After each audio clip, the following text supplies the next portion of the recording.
Isipin ninyo ang 14 milyon na tao sa isang lungsod na nawalan ng kuryente. Mayo ng mga panahon na yun sa Delhi. Ang temperatura ay umaabot na sa 45 degrees Celsius o halos 113 degrees Fahrenheit. Walang relief o kaginhawahan kang mararamdaman.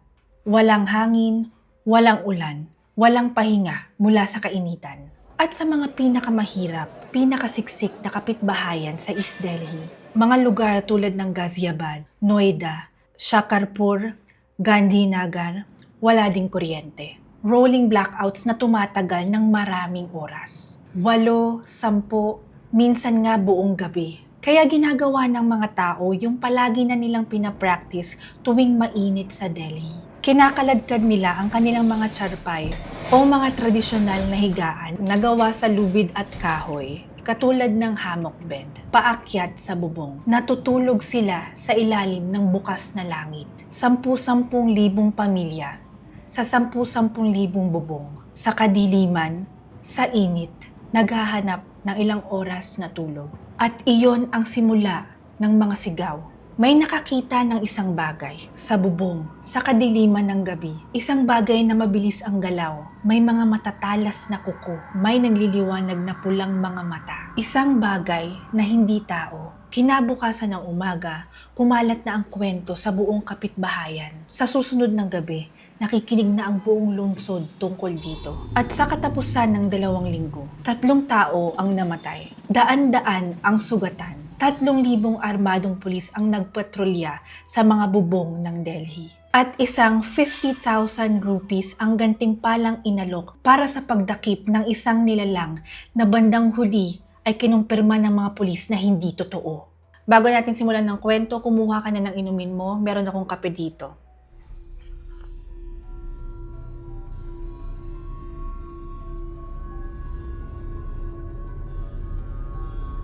Storytime tungkol sa Monkey Man ng Delhi, India. Isa ito sa mga pinaka-extraordinary, pinaka-katakot-takot at pinaka-revealing na pangyayari sa bansang ito. Hindi dahil sa halimaw, kundi dahil sa kung anong sinasabi ng halimaw tungkol sa ating mga sarili. Ang unang opisyal na ulat ay final noong April 5, 2001 sa Ghaziabad, isang lugar sa silangang gilid ng Delhi. Isang lalaking nagngangalang Anil Gopal ang pumunta sa pulis at sinabi niyang may umatake sa kanya. Isang kakaibang bagay. Sa loob ng ilang linggo, nagkalat ang mga ulat. Isang reklamo dito, reklamo doon. Pero noong Mayo 13, 2001, 15 tao ang tumambad sa iisang araw. Lahat may mga sugat. Lahat ay nagsasabi na may parehong umatake sa kanila. At doon na nagsimula ang mga paglalarawan. Dito nagiging genuinely fascinating at genuinely kakaiba ang kwentong ito. Dahil hindi nagkakasundo yung paglalarawan ng mga tao na ito, meron silang kanya-kanya nilang mga version. Sinabi ng ilang saksi na mga 4 na talampakan o halos 1.2 meters ang taas ng Monkey Man. Sinabi ng iba na ito ay nasa 5 hanggang 6 na talampakan. Ang isang account ay nagsasabi na 8 talampakan ito at lumulukso mula sa isang gusali papunta sa kabila. Samantalang ang karamihan naman ay nagkakasundo na ito ay natatakpan ng makapal at maitim na balahibo. Pero sinabi naman ng ilan na ito ay may snout o ilong na katulad ng salobo. Marami ang nagsasabi na may nagliliwanag na mga pulang mata ito. Nagdagdag naman ng goggles ang mga ilan sa kanilang kwento na nakapatong sa mata nito. Sinabi ng iba na nakasuot ito ng metal helmet at leather jacket at dark glasses. Sinabi ng ilan na may 3 button ito sa dibdib. Yung isang account naman ay nilarawan ito na nakasuot ng puting bandages mula ulo hanggang paa. Ang mga kuko ay metal ayon sa karamihan ng mga kwento. Sinabi naman ng ilan na katulad ito ng kuko ng mga pusa. Eto pa, inihambing ng iba kay Freddy Krueger. Oo, yung character na yun mula sa horror movies. Isang saksi ang nagsabi na kaya nitong mag-shapeshift o magpalit ng anyo at maging pusa. And then, isang anonymous na saksi ang nagsabi na ninakaw ng Monkey Man ang kanyang cellphone. Pag-isipan natin yung hanay ng mga paglalarawan for a minute. Isang 4 na talampakan na mabalahibo katulad ng unggoy. Isang 8 talampakan na lumulukso sa mga gusali. Isang nilalang na naka-leather jacket at may motorcycle helmet. Isang shape-shifting na pusa. Isang magnanakaw ng cellphone. Hindi ito paglalarawan ng mga parehong bagay. Hindi rin naman natin masasabi na ang pangapaglalarawan na ito ay nag-i-exist in the same reality. Ganun pa man, daang-daang tao ang nanindigan at nagsabi ng punong-puno ng kumpiyansa na nakita nila ang nilalang na ito, na inatake sila nito at totoo ito. Noong May 16, 3 days matapos ang mass reporting, kumalat na ang panic mula Ghaziabad papuntang Noida at Central Delhi. At pagsapit ng May 25, ang Delhi Police ay nakapaglog na ng 397 na tawag mula sa mga mamamayan na nagsasabing inatake sila ng Monkey Man. Lahat ng ito ay nangyari sa loob ng wala pang 2 linggo. Sinimulan na ng mga taong tawagin itong Kala Bandar, ang itim na unggoy. Dadalhin ko kayo sa timeline ng 2 linggong ito. Dahil sa mga detalye ng kung anong talagang nangyari, ang tunay na mga dokumentadong pangyayari, hindi ang mga sightings, may kwento na mas nakakagulat kesa sa anumang halimaw. May 13, 15 mga tao ang nag-ulat tungkol sa kanilang mga sugat. Kinunan ito ng media. Mayo 15, isang 27-year-old na buntis, kilala sa mga press report bilang Suman, ay madalas na nasa kanilang rooftop tuwing gabi. Nang biglang nagsisigaw ang kanyang mga kapitbahay, "Kala Bandar, nandyan na ang Monkey Man." Tumakbo si Suman papunta sa hagdan sa ganap na kadiliman. Siya ay takot na takot. Nahulog siya, nasugatan ng kanyang ulo. Dinala siya ng mabilis sa Guru Tegh Bahadur Hospital sa East Delhi. Namatay siya makalipas ang ilang sandali pagdating. Kinumpirma ng sub-inspector sa New Ashok Police Station ang kamatayan. Kinumpirma rin niya na walang marka ng kagat sa kanyang katawan. Walang marka ng kuko. Walang anumang signs na nagpapakita na may nilalang na humawak sa kanya. Namatay siya dahil sumigaw ang mga kapitbahay niya ng isang pangalan sa kadiliman at tumakbo siya. Gayon din noong May 15, isang 4 na talampakan na Hindu sadhu o isang relihiyoso na tao na tinalikuran lahat ng material na bagay sa mundong ito para sa espiritual na pamumuhay, ay naglalakad sa isang kapitbahayan sa East Delhi. Hindi siya ganun katangkaran. Maliit siya para sa ibang tao. Kakaiba ang paggalaw niya. Itinuro siya ng isang tao. Binugbog siya ng isang grupo ng matindi. Napagkamalan siyang ang Monkey Man. Pero siya ay isang taong naglilingkod lamang sa Diyos na nagkamaling maging maliit na naglalakad sa natatarang lungsod sa maling pagkakataon. May 18. Isang van driver ang hinila mula sa kanyang sasakyan ng isang grupo na nagdesisyon na siya ang Monkey Man. Sinira ang kanyang van at marami ng kanyang mga buto ay nabali. Pagdating naman ng May 21, naglabas na ang Delhi Police ng 3,000 karagdagang opisyal para magpatrolya sa kalye at mga bubong ng East Delhi. Armado sila ng mga baril. Usually kasi yung mga constable dito sa India, hindi sila lahat may baril. Ang hawak nila, alam niyo yung parang batuta, parang sa natin, sa mga kagawad natin, yun lang yung pwede nilang hawakan. Pero since ibang sitwasyon to, pinayagan silang humawak ng mga baril.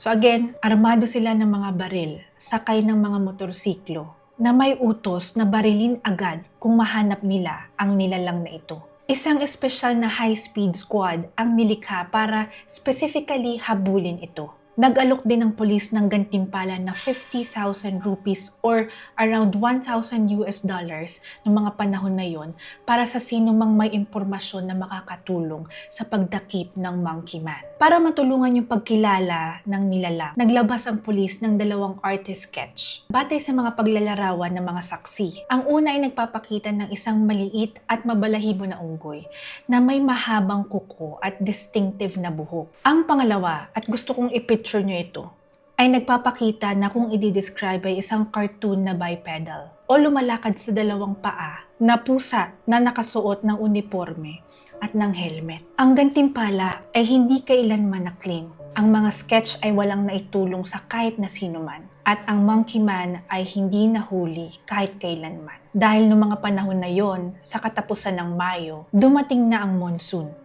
Bumuhos na ang ulan. Bumaba na ang temperatura. Bumalik na ang mga tao sa loob ng kanilang mga bahay para matulog.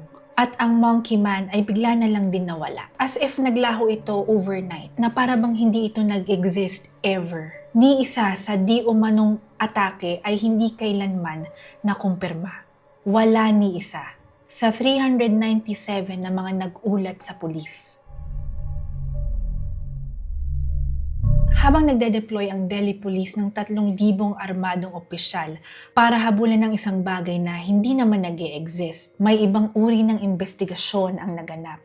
Si Sanal Edamaruku, ang presidente ng Indian Rationalist Association, isang organisasyon na naghihikayat ng kritikal na pag-iisip at agham, ay namuno ng isang grupo ng mga mananaliksik sa mga apektadong kapitbahayan. Nag-interview sila ng mga halos 40 na di umano'y mga biktima. Mga taong nagsasabing nakagat sila, nakalmot, nakuha ng Monkey Man. Mga taong nagpapakita ng pisikal na sugat. At ito yung natuklasan nila. Halos lahat ng mga sugat ay ganap na consistent sa mga aksidente na kanilang dinescribe. Mga galos mula sa kuko ng kamay sa kadiliman. Mga scratches mula sa pagkahulog sa rough surface. Mga pasa mula sa pagkabangga sa mga bagay na hindi nila nakita dahil nga walang kuryente. Mga sugat na hindi nangyari dahil may umatake sa tao, kundi dahil sa sobrang takot ng mga tao na hindi nila namamalayan, nasasaktan na nila ang kanilang mga sarili para lang tumakbo palayo sa isang bagay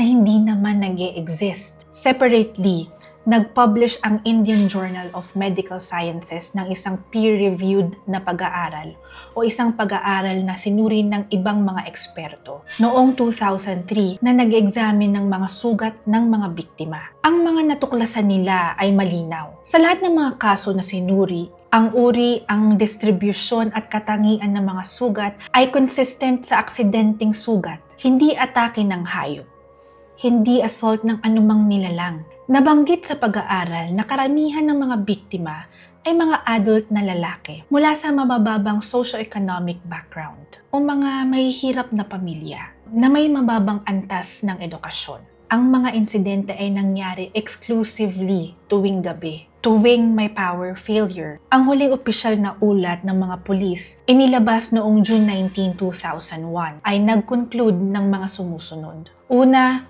walang pisikal na ebidensya tungkol sa isang kakaibang nilalang. Ang salungat na katangian ng lahat ng mga testimonya ng mga saksi made it impossible para mabuo yung consistent na paglalarawan ng nilalang na ito. Ang takot at panik ang nasa likod ng mga sighting at walang ebidensya ng anumang conspiracy ng mga pranksters. Meaning kahit na may isang tao na nagpapanggap na si Monkey Man siya, ito ay na-rule out. Banggitin na rin natin ito. Noong mid-2002, 4 na teenager mula sa mayamang Nizamuddin East Colony ang nagtangkang samantalahin ang alamat. Nagdamit sila ng monkey costumes at nagnakaw mula sa mga nagbebenta ng gulay. Lahat sila ay nahuli. Pinakawalan sila na binigyan lamang ng warning. At noong 2002, may bagong sighting na naulat. Una sa Kanpur, 400 kilometers mula sa Delhi, pati na rin sa Delhi mismo. Sa pagkakataong ito, ang inilarawan ng mga saksi ay hindi isang mabalahibong nilalang, kundi isang monkey-like machine na kumikislap ng pula at asul na mga ilaw. Nagbago ang kwento. Nag-evolve ang halimaw. Ngunit wala na halos nakinig dahil wala ng takot.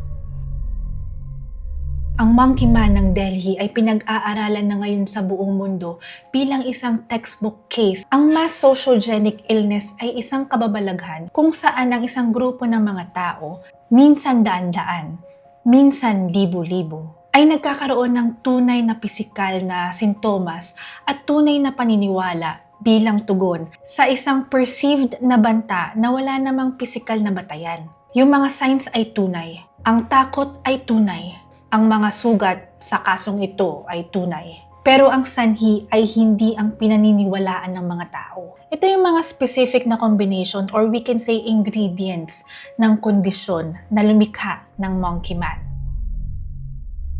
Una, ang init. Ang Delhi noong May 2001 ay nakakaranas ng matinding heatwave.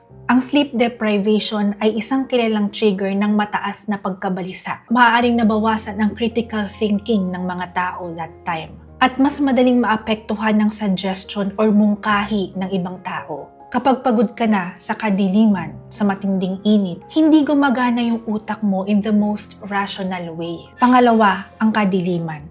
Ang mga rolling power cut ay nangangahulugan na ang mga pinakamahirap na kapitbahayan sa East Delhi, ang pinakasiksik at pinaka-stressed ay ginugugol ang kanilang gabi sa kadiliman. Ang mga tao na nagsistay sa kadiliman ay mahina sa takot. Bawat tunog ay nagiging banta. Bawat anino ay nagiging hugis. Hindi nilikha ng kadiliman si Monkey Man, pero ang kadiliman ang nagbigay kay Monkey Man ng pagtataguan nito. Ikatlo, density or pagsisiksikan. Yung mga pinangyarihan nito, hindi ito mga maluwag, malawak na kapitbahayan. Ito ay ilan sa mga pinakasiksik na urban area sa Asia. Kapag sumigaw ang isang tao sa bubong, naririnig ito ng buong kapitbahay. Kapag kumalat ang isang kwento na ito sa isang komunidad na siksik, mabilis itong gumalaw at halos imposibleng pigilan. Ikaapat, at ito ang pinaka nagpabilis ng lahat, ang media. Ang mga Indian news at television ay kinuha ang kwento ng Monkey Man at patuloy na pinatakbo ito. Bawat bagong ulat, bawat bagong paglalarawan, bawat bagong pag-e-exaggerate ay amplified at mabilis na ibinabalik sa komunidad na ganap ng takot. Ang mga tao na hindi pa naman talaga nakikita ang nilalang na ito, binigyan nila ito ng detalyadong paglalarawan kung ano ang hahanapin. At sa kadiliman, sa init, nahanap nila ito. Ito ang feedback loop na gumawa ng mass hysteria. Ang tunay na sakit o issue ay kahirapan, kadiliman, at isang lungsod na naiwan para magdusa sa init. Lumabas ang Monkey Man ng Delhi sa 2009 Bollywood film na Delhi-6 na dinirect ni Rakesh Om Prakash Mehra. Sa pelikula, ang Monkey Man ay naging isang metaphor or simbolo. Isang kinatawan ng kolektibong takot, pagkiling, at self-destruction na sumisira sa mga komunidad. Ang pelikula ay widely praised dahil mismo sa reading na iyon. And for me, tama ang pagbasa na iyon. Dahil after knowing this story, masasabi kong hindi ang Monkey Man ang pumatay sa mga tao na iyon. Hindi pinatay ng Monkey Man ang sino man. Ang panic ang pumatay ng mga tao. Imagine, isang buntis ang namatay dahil sumigaw ang kanyang kapitbahay ng isang pangalan sa kadiliman at tumakbo siya para makalayo dito. Ngunit sa kanyang kagustuhan na mailigtas ang kanyang sarili mula sa bagay na hindi naman napatunayan, bagay na hindi naman nila nakita, siya ay nabawian ng buhay. Isang sadhu o religious na tao ang binugbog ng malubha dahil sa kanyang maiksi na height at kakaiba niyang paggalaw. Isang van driver ang nabali ang mga buto dahil napagdesisyonan ng isang grupo na mali ang itsura niya. Wala sa mga iyon ang gawa ng halimaw. Ang mga tao ang tunay na gumawa. Pero ito yung isang punto na mas nakakadagdag ng takot para sa akin. Naganap ito noong 2001. Bago pa dumating yung mga smartphones, bago pa sumikat yung mga social medias, bago pa tuluyang lumaganap ang paggamit ng WhatsApp, isa sa pangunahing messaging app na ginagamit dito sa India. Bago pa maging available itong mga tools na nabanggit ko na mas maaaring magpahintulot sa mga tao na magkalat ng kwento. Pero sa loob ng wala pang 2 linggo, kumalat ito ng parang apoy. Pero ang kwentong ito ay hindi lang kumalat sa isang komunidad. Kumalat ito sa loob ng 2 oras sa buong bansa. And that's our story for today. Kung meron ka pang kwento na gusto mo na i-feature natin sa ating channel, don't hesitate to comment in our comment section. At huwag mo na rin kalimutan i-like, i-share at mag-subscribe ka na rin sa aking channel. Thank you for watching. See you on the next one.